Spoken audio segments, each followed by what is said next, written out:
Hi, today we will see the time response analysis using LabView. So click on to the LabView icon. Before going through this video, please go through my presentation on time response analysis as well as introduction to LabView.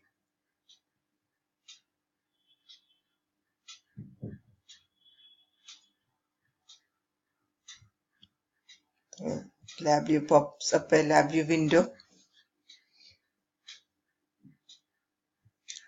The LabView software given by the National Instruments. So we have to open a new file.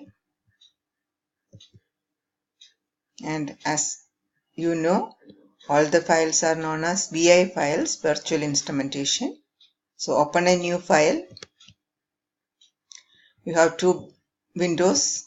One is front panel, gray in color. The other one is block diagram, white. If you want to observe simultaneously, press Ctrl and T together. And I have kept the context help on from the help menu.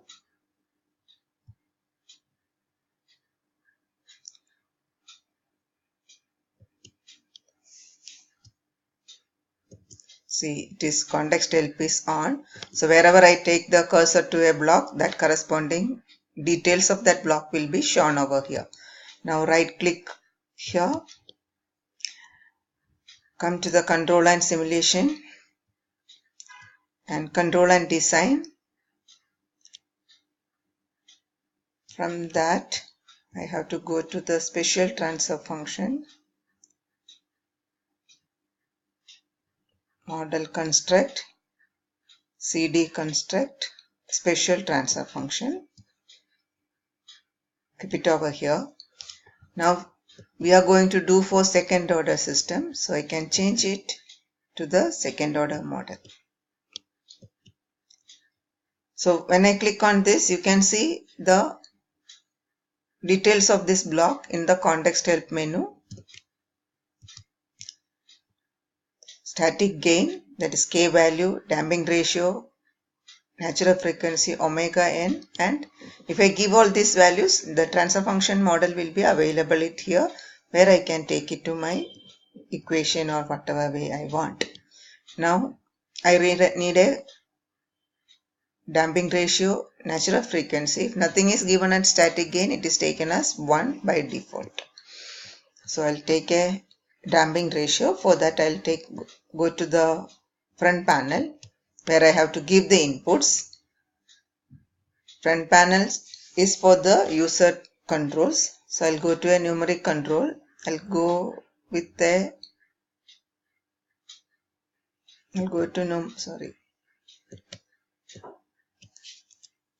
numeric control where I'll take a vertical pointer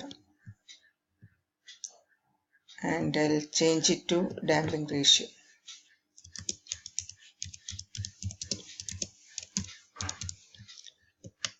And I know for a underdamped one, it is between 0 and 1. So what I will do, I'll keep it as 2. Let us see what happens if it goes above 1. Or first I'll keep it as 1 itself, so that we will be doing only for underdamped. Now I need a natural frequency input. Again I'll take another vertical slide, keep it over here and change it to natural frequency.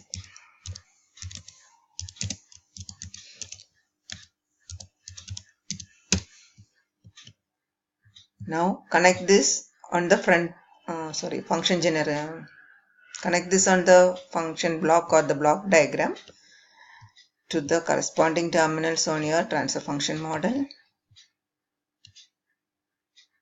Give it to the damping ratio. Same way, give it to the natural frequency. I can clean up the wires to look it beautiful. So I can keep it over here. Now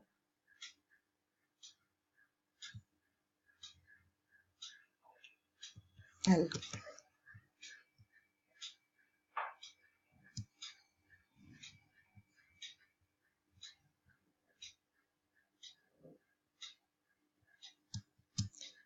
Go to the time response, go to CD response. See, when I put it, you can see that it is showing the polymorphic sector as state space.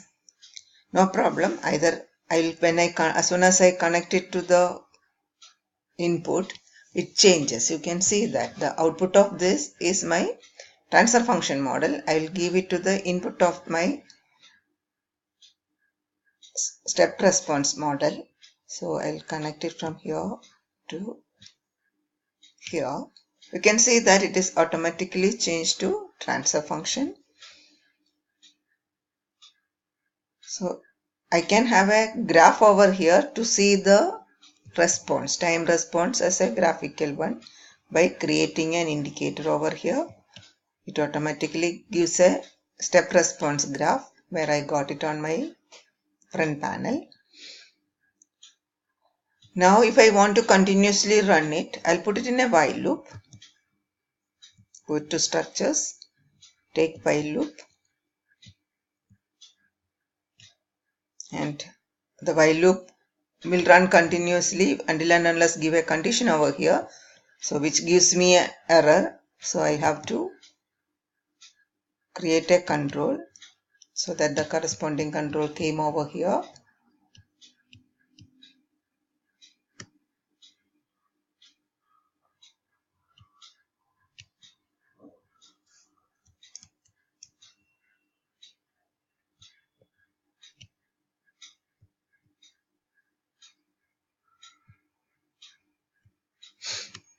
Now I'll keep the natural frequency constant and see with the variation of damping ratio how my step response graph changes. I'll keep it at say 3. I'll keep it also, okay, I'll keep it at almost 3. It is 2 point something.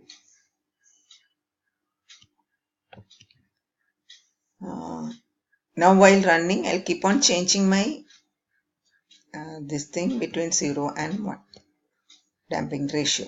So I'll go to run in the front panel, run. Now my value of theta is 0.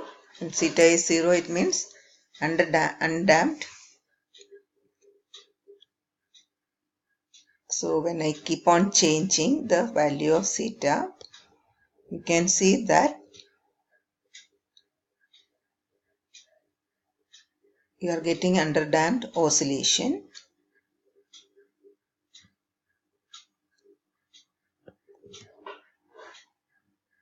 So this is how it happens. Now what we will do, we'll change the damping ratio to 2.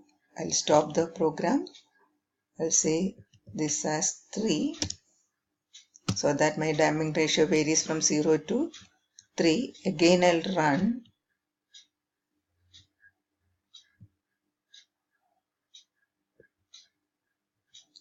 See, you can see that overdamped. We are getting an overdamped system when I am increasing the value above 1.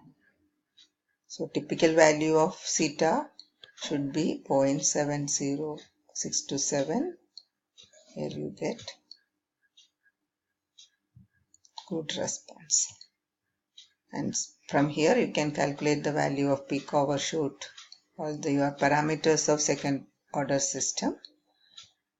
And to stop, even you can have with one particular value of damping ratio, you can see, say I'll keep the damping ratio say at 0.5 something, and I'll keep on changing the value of your natural frequency. There also you can see the variation in your response.